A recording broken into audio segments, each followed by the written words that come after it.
help you to get over that obstacle and to learn how to thread an industrial sewing machine.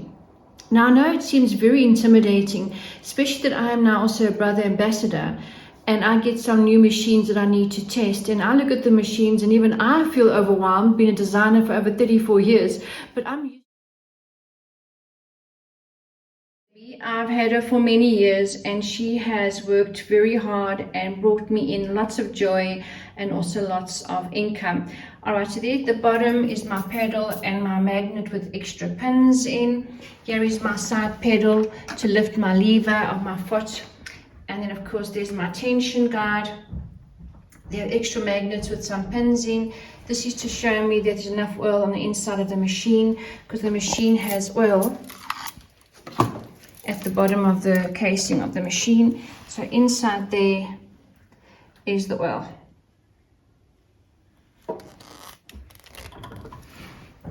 So I've got 2 reels. I can use a double needle if I need to.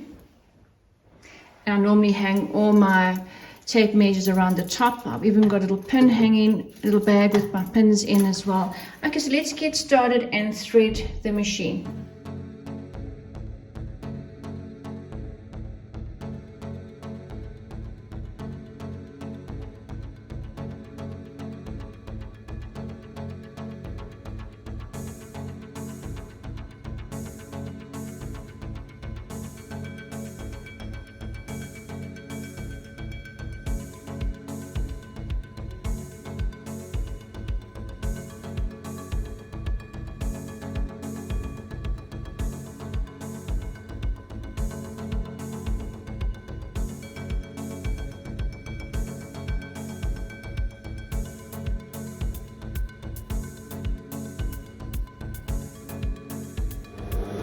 Okay, so I'm just going to use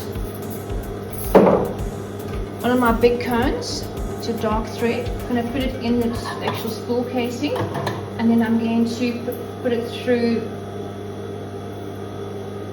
the bar opening where you keep your thread going through from the top. Okay, so you'll see there's a pole, and I'm going to, there's a little hole there, so from behind I'm going to put the thread through. Here is 2 little discs, and inside there is a space. I turn it and I pull the thread through.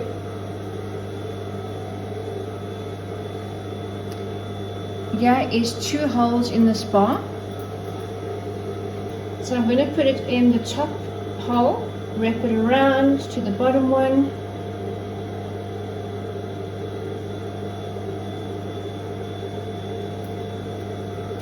Hook it in the first tension little bar around the 2 disc plates, and normally you'll hook a piece of wire over here that sort of just grips it. It's a tension wire, mine is broken off, so I'm just going to ignore that, go around to the bottom because normally it'll hook inside there, and then here is the arm.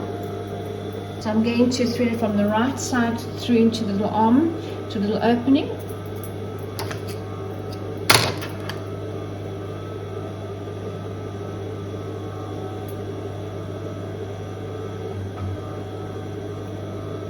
Pulling it through, bringing it down, hooking it into this side, around the bottom, hooking it around where the thread gets sort of sheltered and held to the top of the needle.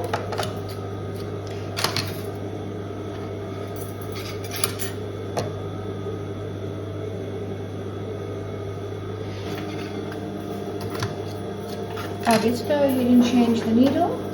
You would normally need a screwdriver. You open on the side, and the needle just comes out of the shank. Now, industrial needle is a round shank. It's not a half shank, not a half moon. It is round, and you can also feel what is the right side of the needle. It's smooth, and then the little ridge at the back, that is the back of the needle. So you'll just push it up the shaft opening. Feel that you've got the right side of the needle. Then right up the shaft, you've opened up the screw in there.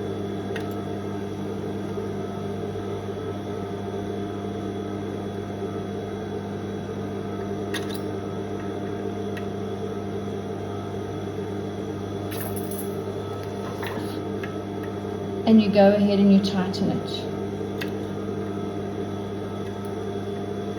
I can actually see from the side when I'm actually putting the thread through. So you get different types of needles. You get, it's called the organ needle. You get the violin needle, and I find that the violin needle works perfect for the machine. I bought these industrial machine needles the other day, and it is a 135, and I found that the actual circumference of the shank of the needle is too big. It won't go into my machine's little shaft. So if I take the two out just to show you, this is a 1738. It's difficult to see, but the one is much smaller and that is wider. So this one doesn't fit my machine at all. So it's always a good idea to take a sample with you when you go and buy your needles. This is TANIA Sutherland, a fashion designer, sharing skills with you, how to sew, how to design, how to turn your sewing and designing into a business. If you've liked what I've shared with you, please give me a thumbs up and share.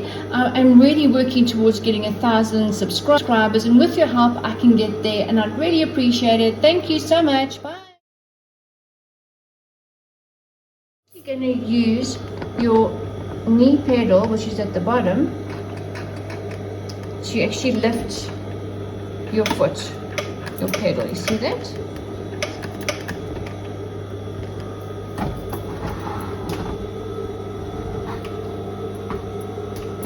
So if I want to lift my pedal, I will use my right knee to lift it up and down. So I'm going to lift it up right now, and I'm just going to pull out the bobbin casing. It's at the bottom. So here's my bobbin, and you just put it into your casing and clip it back in underneath, which is, I'll bring the video closer.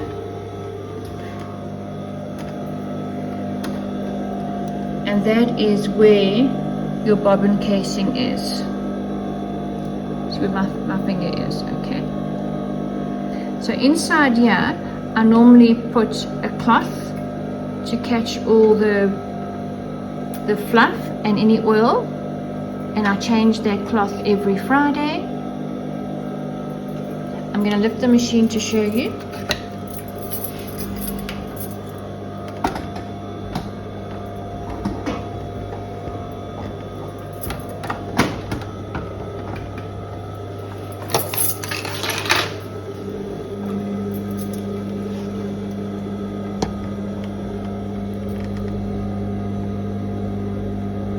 So that's where I keep a cotton cloth to catch all the threads.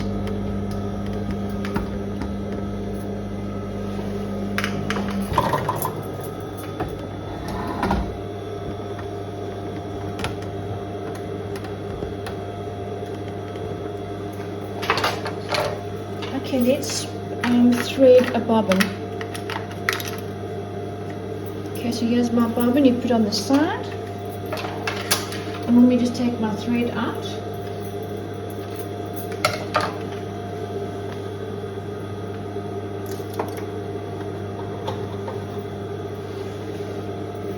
So basically the thread goes back to the top, and you thread it to the top, you bring it down.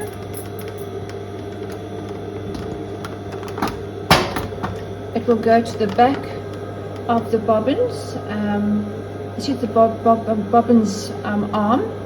So you first put it around this little hole around the bobbin's spring, and then bring it along, and then wrap it around your bobbin, and then you close it, and then you put your foot on the pedal,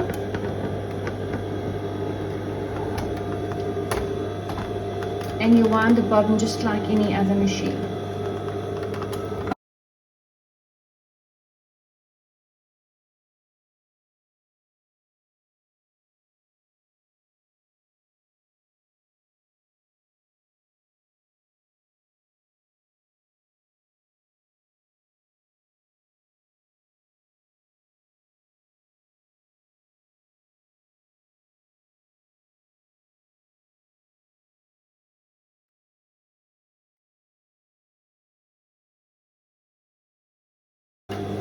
catch, put the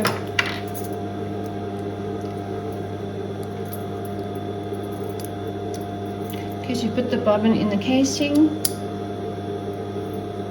put the thread through the opening line of the casing that's cut open around the little arm, put it through and feel the tension, and then just clip it into the bottom.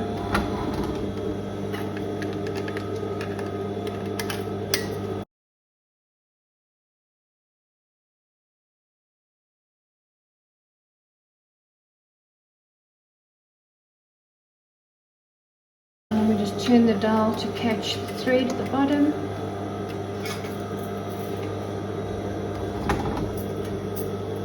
This is where you can change the stitch widths. I normally keep mine on about a 4.